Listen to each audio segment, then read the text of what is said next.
Alright guys, so my wife got me the Sous Vide by Anova, and I'm going to cook some trout today.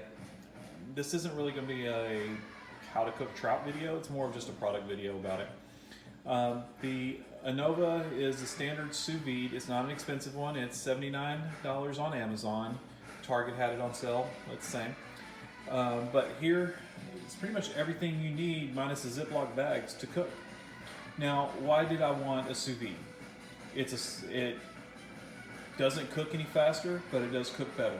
My wife and I both had bariatric surgery here recently, and we've learned that if you're going to eat, you better make sure what you eat is good because you have limited room, so you enjoy the little bit that you get to eat.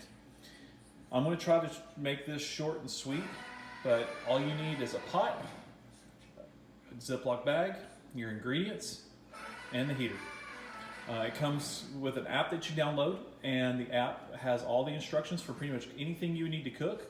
And in fact, when you pull up the recipe, you can just hit a button and it starts your sous vide automatically because it works through Wi-Fi. So you could even set up before you go to work and hit it, and by the time you get home, what you're cooking is done. So, like I said, I'm not going to make it long, and I will, once I get it started, I'll come back on and show you what it looks like. Be right back. Okay, we're back. We're in the preheating phase now. The trout is cut up into these portions. Honestly, are still too big for us, but it'll be okay.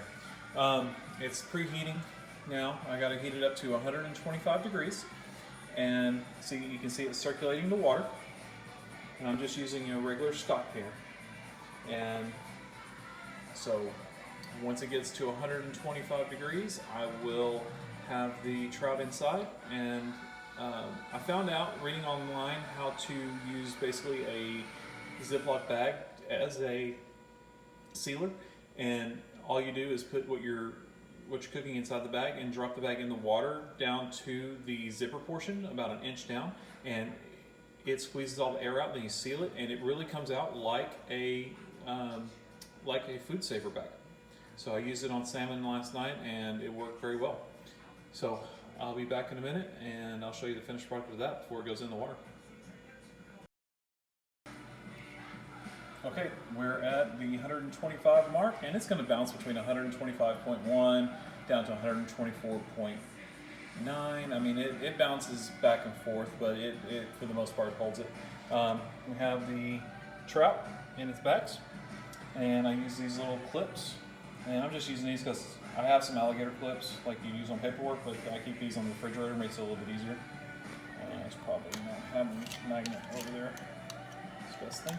Okay, so now going to drop these in, clip them to the side, and I'll be right back with you and show you when they're cooking.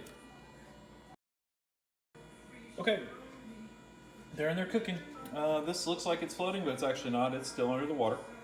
And hey, guys, it's 124.7 because I put the food in there. It goes down when you do that, but it comes back up. But I mean, you couldn't stick your hand in the oven to move food around, really. So it's doing great. Now, disclaimer, I am a gadget idiot, or just an idiot in general sometimes, but you can see our kitchen. We have every gadget that's out there, and most of them are put up, honestly. I mean, from, everybody should have a KitchenAid or something like it. Then we have the air fryer that I'm going to actually finish this off in for a minute or two. And I mean, from the Tespo to the Instapot over here, I mean, we have everything, and there's probably some out there now that I want that I haven't even found yet. I'm always looking for gadgets for the kitchen. I love stupid things. And I mean, you can see our kitchen set up. I got my big iPad set up. We have a 27-inch iMac sitting in the kitchen, so I can figure out how I screwed up when I did it. So I'm going to let this run. I have to cook it for 30 minutes, and I'll show you the finished product. And this was a very simple recipe. It was just trout, lemon zest, an olive, and a tomato, salt, pepper, and a little bit of garlic. And that's it.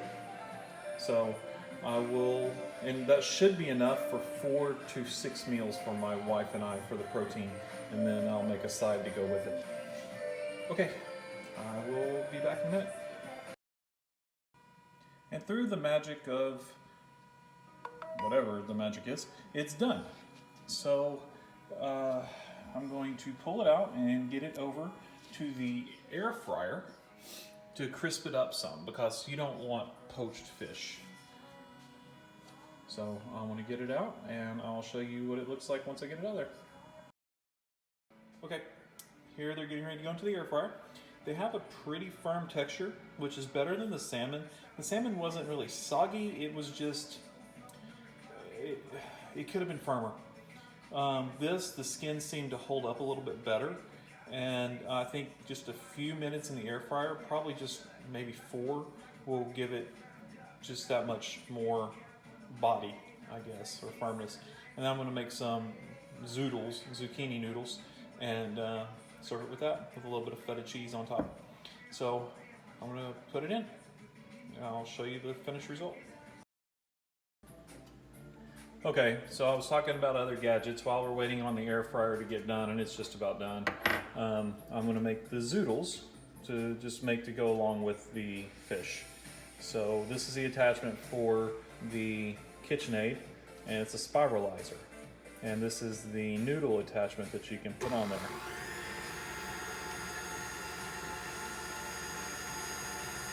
Super easy, very little mess. I'm just going to run these through the cast iron skillet with a little bit of olive oil, salt, and pepper, and it's a great, easy side.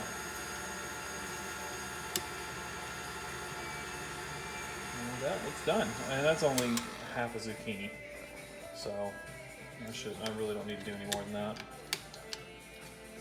And it's done. It's a great side. I did this with beets the other day, and they actually turned out really well. I didn't know I liked beets, but sorry to go off down that rabbit hole, but I mentioned it, so I thought I'd show it. Okay, it's out of the air fryer. It's pretty firm. I'm actually very happy with it, and so I'm going to go ahead and plate it. Once I get it completely plated, then I'll show you the finished results. Okay, here's the finished product.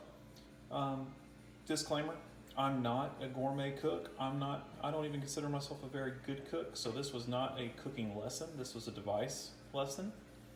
The zoodles, I put some cheese in them.